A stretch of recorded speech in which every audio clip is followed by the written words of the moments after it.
வணக்கம். Welcome to Sai Karthi kitchen. இன்றைக்கி நாம் நண்டு கிரேவி செய்கிறது அப்படின்னு பார்க்க போகிறோம். ஏற்கனவே நான் நண்டு எப்படி க்ளீன் பண்ணுறது அப்படின்னு சொல்லி நான் உங்களுக்கு ஒரு வீடியோ போட்டிருக்கேன். இப்போ வந்து இதுக்கு தேவையான பொருட்களை ஃபஸ்ட்டு பார்த்துடலாம். ஒரு ரெண்டு துண்டு இஞ்சி இப்படி எடுத்துக்கோங்க. ஒரு 5-6 பல் பூண்டு, சின்ன வெங்காயம், சாம்பார் வெங்காயம், ஒரு 5-6 சாம்பார் வெங்காயம், இதெல்லாம் வந்து தனியாக நம்ம பேஸ்ட்டாக அரைச்சி வச்சுக்க போகிறோம். ஒரு 2 தக்காளியை வந்து நல்லா பொடி பொடியாக கட் பண்ணி வச்சுக்கிறோம். 2 பச்சை மிளகாயை இப்படி நீளமாக கீறி வச்சுக்கிறோம். சாம்பார் வெங்காயத்தை ஒரு 2 கைப்பிடி அளவு சாம்பார் வெங்காயம் இது போட்டால் நல்லா கிரேவி வந்து நல்லா டேஸ்ட்டாக இருக்கும், ஸ்வீட்டாக இருக்கும். பெரிய வெங்காயம் வந்து 2 பெரிய வெங்காயம் பொடி பொடியாக கட் பண்ணி வச்சுருக்கிறேன். இது வெறும் பெரிய வெங்காயத்துலேயும் செய்யலாம், வெறும் சின்ன வெங்காயத்துலேயும் செய்யலாம். இது ரெண்டும் சேர்த்து போட்டு செய்கிறப்போ ரொம்ப டேஸ்ட்டு நல்லாயிருக்கும். அதனால் நறுக்கி வச்சுருக்கேன். நீங்கள் உங்கள் தேவைக்கு தகுந்த மாதிரி நறுக்கிக்கோங்க. இப்போ வந்து இதுக்கான மசாலா பொருட்களை ஃபஸ்ட்டு பார்த்துடலாம். இது வந்து ஒரு அரை மூடி தேங்காயை அப்படி துருவி வச்சுருக்கேன். இதுக்கு மஞ்சத்தூள், 1 டீஸ்பூன் மஞ்சத்தூள், வீட்டில் இருக்கிற மிளகாய்த்தூள், மல்லி இல்லாத மிளகாத்தூள், வெறும் மிளகாத்தூள் சேர்த்துக்கோங்க. ஏன்னா நம்ம மசாலா ஆல்ரெடி இது வச்சுருக்கோம். சோம்பு, மிளகு வச்சுருக்கோம். இது சோம்பு 1 டீஸ்பூன், மிளகு 1 டீஸ்பூன், தனி மிளகாத்தூள் ஒரு 2 பெரிய டீஸ்பூனால் 2 டீஸ்பூன் எடுத்து வச்சுருக்கேன். இப்போ வந்து நம்ம இந்த இஞ்சி பூண்டு இந்த பேஸ்ட்டை வந்து அரைச்சி எடுத்துகிட்டு வந்துடலாம்.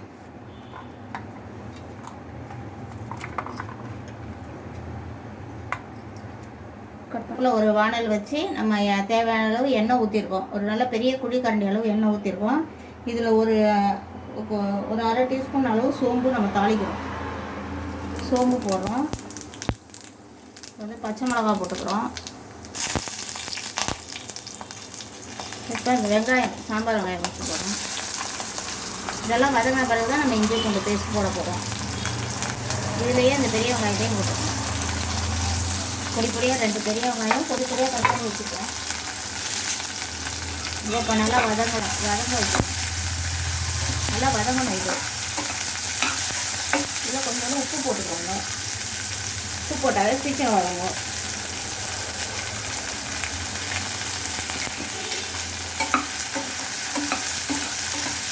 நல்லா வதங்கிட்டே இருக்கட்டும்.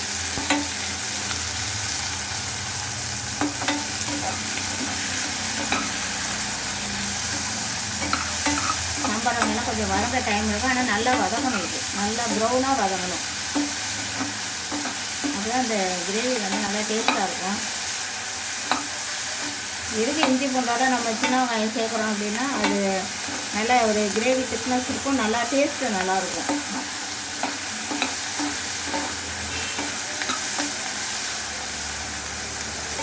அதனால வதங்கிட்டு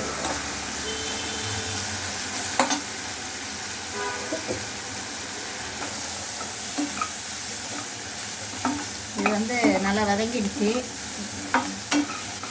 இப்போ வந்து நம்ம இஞ்சி பூண்டு பேஸ்ட் போட போகிறோம். இதில் வந்து இஞ்சி பூண்டு, ஒரு பெரிய துண்டு இஞ்சி, ஒரு 5-6 பூண்டு பல், ஒரு 7-8 சாம்பார் வெங்காயம், உரிச்ச வெங்காயம், அதை போட்டு இப்போ நல்லா ஃபைன் பேஸ்ட்டாக அரைச்சிட்டு வந்துருக்கோம். இப்போ இதில் போடலாம். முன்னாலே போட்டால் வெங்காயம் வந்து வதங்காது. அதனால் இது நல்லா தேவையான அளவு வதங்கின பிறகு போட்டால்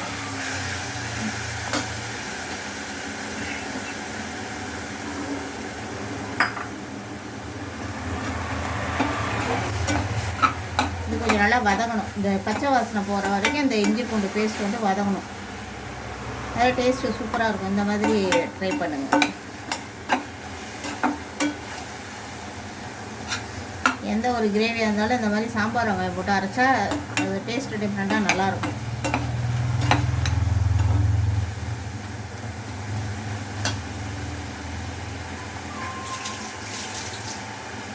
இப்போ இது வதங்கிட்டே இருக்கும்போது இப்போ இந்த தேங்காய் பேஸ்ட்டை நான் போய் அரைச்சி வந்துடுறேன். இதுக்கு தேவையான பொருட்களை ஃபஸ்ட் சொல்லிடுறேன்.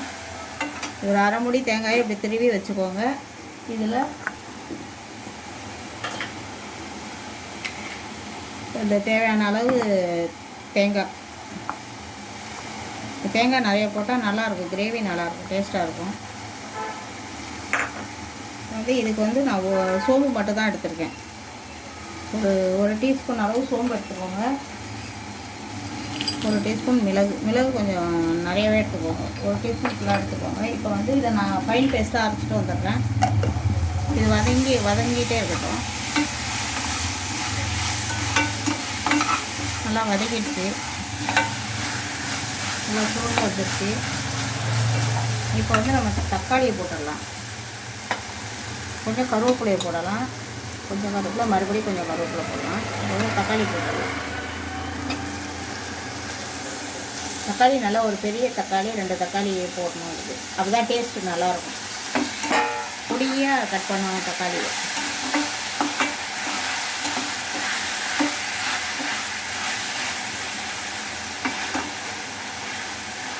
நல்லா வதங்கிட்டே இருக்கட்டும். நான் அந்த பேஸ்ட்டு நல்லா ஃபைன் பேஸ்ட்டாக அரைச்சிட்டு வந்துடுறேன். இப்போ நல்லா வதங்கிடுச்சு. இப்போ இதில் மிளகாத்தூள் போடணும்.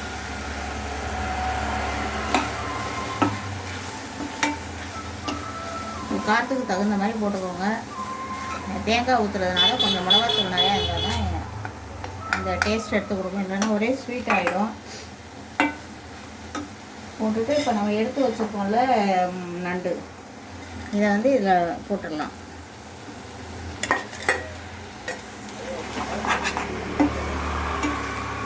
நண்டை போட்டு தேவையான அளவு தண்ணி ஊற்றிக்கலாம். அதுக்கு நண்டு வேகணும். இது வந்து இந்த மாதிரி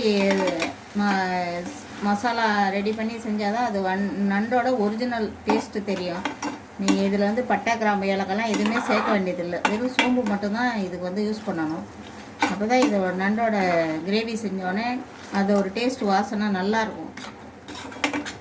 இதே மாதிரி ட்ரை பண்ணுங்கள். இது வந்து வெந்துகிட்டே இருக்கட்டும். அப்புறம் தேங்காய் ஊற்றலாம். இது நல்லா வேகணும். வேகிறதுக்கு தேவையான அளவு தண்ணி ஊற்றிக்கலாம்.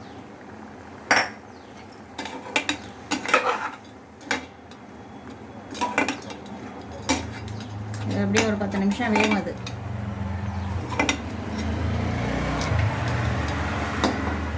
இப்போ தேங்காய் அரைச்ச பேஸ்ட்டு நம்ம வந்து தேங்காய் அரை மூடி தேங்காய் துருவி வச்சுருந்தோம். அதில் வந்து 1 டீஸ்பூன் மிளகு, 1 டீஸ்பூன் சோம்பு போட்டிருக்கோம்.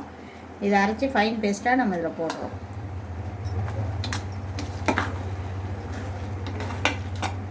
இது ஒரு 1/2 கிலோ நண்டு வாங்கினா நல்லா ஒரு கிரேவி செஞ்சு நல்லா டிஃபனுக்கு நல்லா சாப்பிட்லாம். இட்லி, தோசை, சப்பாத்தி எல்லாத்துக்கூடையும் சாப்பிட்லாம். ரைஸ் கூட, ரசம் சாதத்து கூட சாப்பிட்லாம். நல்லாயிருக்கும் டேஸ்ட்டு.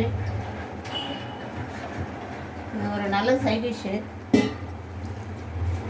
இப்போ வந்து கொதிக்கணும். நல்லா இந்த தேங்காய் ஊற்றிருக்கோம்ல, அது நல்லா கொதித்து தனியாக பிரிஞ்சு வரணும்.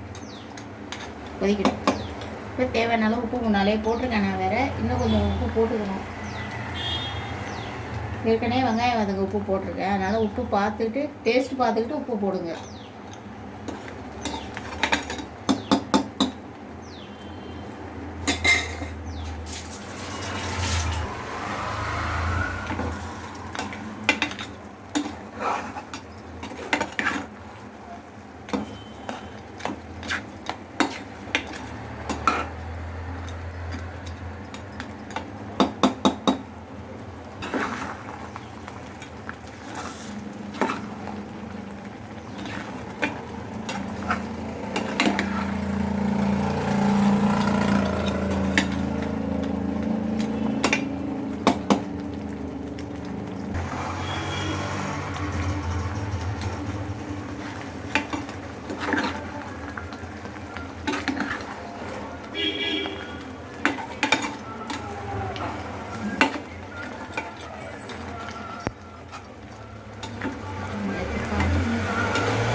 சுவையான நண்டு கிரேவி ரெடி ஆகிடுச்சு. டேஸ்ட்டு சூப்பராக இருக்கும். சரி, ட்ரை பண்ணி பாருங்கள். இதே மாதிரி ட்ரை பண்ணி பாருங்கள். மசாலா தேவையில்லாத மசாலா எதுவுமே தேவையில்லை. கரம் மசாலா அப்படி இப்படி எதுவுமே கடையில் உள்ள மசாலா எதுவுமே இதுக்கு போட வேண்டியதில்லை. நம்ம வீட்டில் உள்ள மசாலா வச்சு இப்படி ஒரு டேஸ்ட்டான கிரேவி நம்மளால் செய்ய முடியும். நண்டு கிரேவி இது வெறும் சாதத்தை கூட பிசைஞ்சு சாப்பிட்லாம். நல்லாயிருக்கும். டேஸ்ட்டு சூப்பராக இருக்கும். இதை ட்ரை பண்ணி பாருங்கள். நண்டு கிரேவி ரெடி. இது என்னுடைய நான் சாய்காந்தி கிச்சனை சப்ஸ்கிரைப் பண்ணுங்கள், லைக் பண்ணுங்கள், ஷேர் பண்ணுங்கள், கமெண்ட் பண்ணுங்கள். அப்போ தான் எனக்கு அடுத்த வீடியோ போடுறப்ப சந்திக்கிறேன். நன்றி, வணக்கம்.